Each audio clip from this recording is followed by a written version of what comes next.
Canto secondo.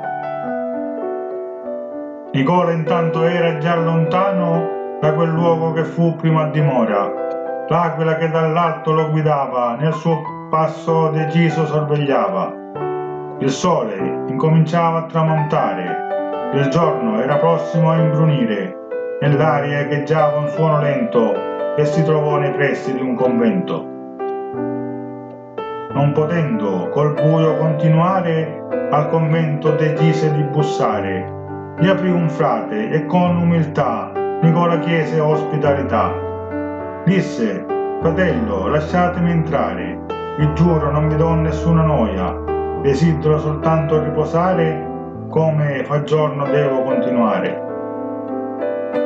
Con piacere il frate lo fa entrare e alla mensa poi lo fa sedere. Gli siede accanto un frate giovinotto, chiese: Nicola, dove sei diretto? Son diretto a Calanna presso Alcara, Dio ha voluto lassù la mia dimora.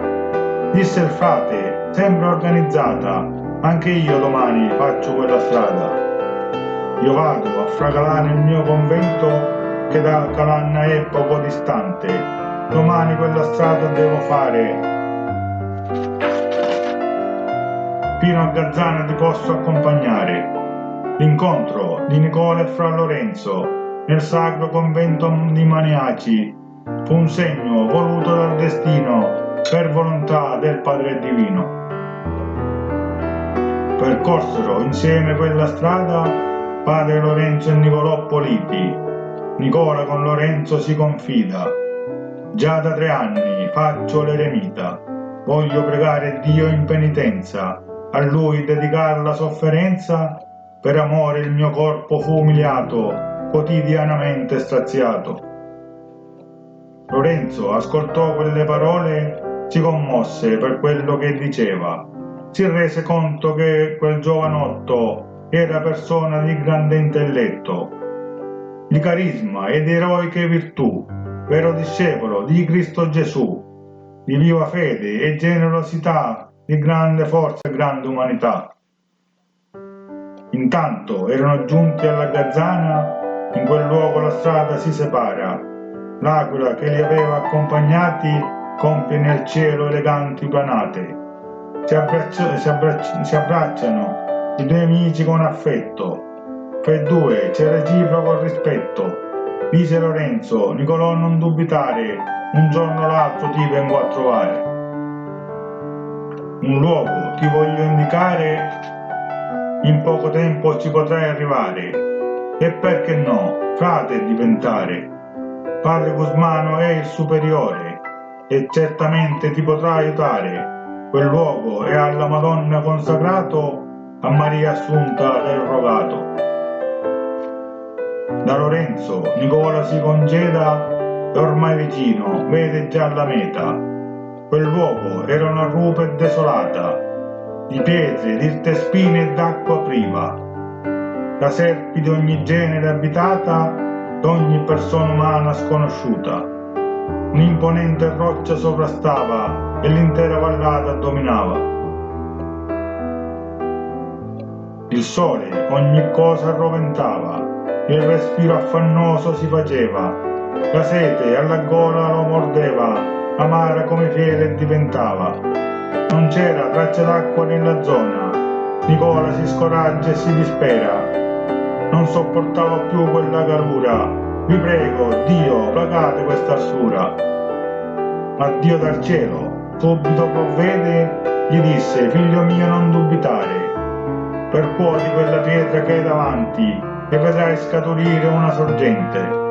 Non appena la pietra fu toccata, Nicola vide l'acqua scaturire, portò alle labbra solo qualche goccia, restò l'impronta viva nella roccia.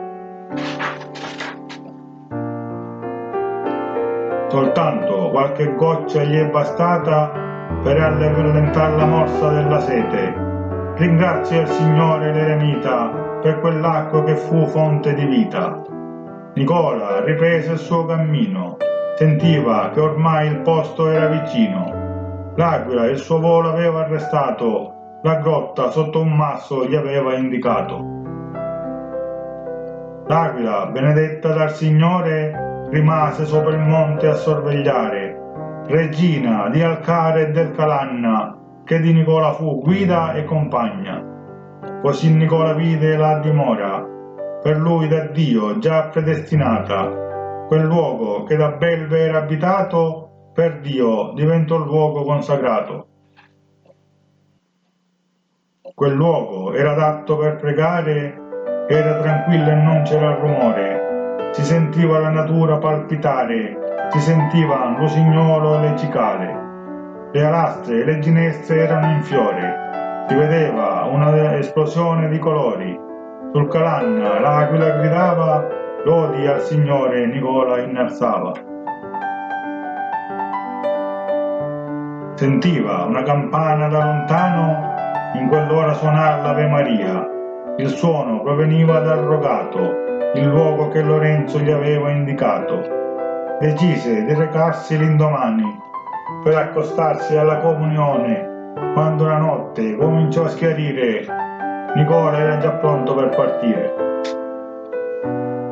Attraversò il ghida del fiumetto, in quel luogo la strada si impennava, risalì la collina un po' affannato e si trovò sul piano del rogato. Sorgeva, solitario in armonia, e la natura viva lo abbracciava. Dalla cappella un coro si espandeva in quel luogo di culto e di preghiera.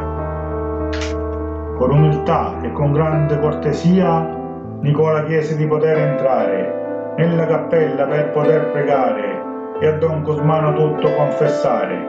Don Cosmano lo accolse con piacere e con pazienza lo lasciò parlare. Con il padre Nicola si confida, sarà per sempre consigliere e guida. La Santa Messa ascoltò con piacere e dell'Eucaristia ne fu felice, come un caro amico fu trattato, da tutti quanti frati festeggiato. A pranzare acconsentì a malincuore, al più presto alla grotta voleva tornare. Si congedò dai frati e si incamminò, regolarmente ogni sabato tornò. Mantenne la promessa l'eremita, sia col bel tempo sia che tempestava. Regolarmente al rogato si recava, il sabato ai sacramenti si accostava. La strada era impervia ed ostile, ad ogni passo insidie celava. Con coraggio Nicola l'affrontava, la sofferenza a Dio li dedicava. Con Nicola il Calanna era ingrato, ma lui accettava quello che gli offriva. Con bacche e con radici si cibava, ed erbe amare quando le trovava. Di giorno la natura contemplava, la notte il firmamento lo attraeva, il canto degli uccelli e della prole, la danza delle stagioni e dei colori. Primavera il Calanna profumava, il sole a picco nulla si muoveva. Di quel profumo Nicola si inebriava e per tutta la grotta si espandeva. Sembrava grano con i suoi giardini, di zagara, di arance e mandarini, gli rammentava i suoi genitori, ma seguiva la strada del Signore. D'inverno aspetto cambiava, il freddo le carni mordeva. Un brivido gli attraversava il corpo, la pelle tutta quanta gli increspava. La neve ogni forma ripassava, il Calanna di candido vestiva, un fulmine nell'aria correva, il vento con la pioggia accompagnava. Nicola nelle spalle si stringeva, inginocchiato poi si addormentava. La notte poche ore riposava, il resto lo dedicava alla preghiera. In solitudine beato meditava, i suoi pensieri al cielo si elevava, perché lo scopo della sua esistenza era pregare Dio in penitenza.